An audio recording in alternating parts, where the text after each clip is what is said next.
mechanical drawings and plumbing drawings, those are all fees that we get. I don't take those fees.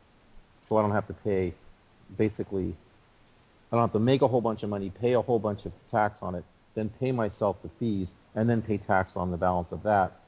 I use those as what I call Johnny bucks, which are capital that goes straight into the project. Development fees also come into that equation. So in order to do that and not make any money off the development, I have to have supplemental income, and that's the apartment income. So the apartment income actually pays for, let's call it the machine that actually builds the building. So I'm trying to make a balance sheet increase in my net worth. I don't want a bunch of cash from fees. I want the balance sheet to increase with the real estate. Okay.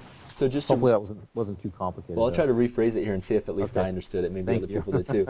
But so you take your the fees that an architect would normally get, and the consultant fees obviously are upfront in the project.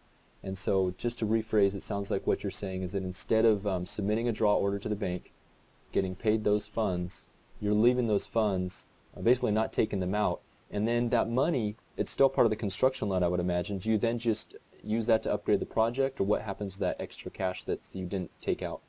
Well, let me even make it simpler. Okay. If the bank says that your project costs $100,000, they want you to bring in $20,000. They want to lend you 80, or they want to lend you $75,000, and they want you to bring 25,000 cash in. Typically, in my deals, 11,000 of that 25,000 are fees that I'm going to get. So the bank says, fine, only bring in $14,000, and bring in, let's say, your drawings. Let's say your drawings here are worth $11,000 because you've done those services. They acknowledge that it's not like future earnings. You've already done the work. So you hand them the drawings, which are worth $11,000, oversimplifying, and then you bring in a $14,000 check.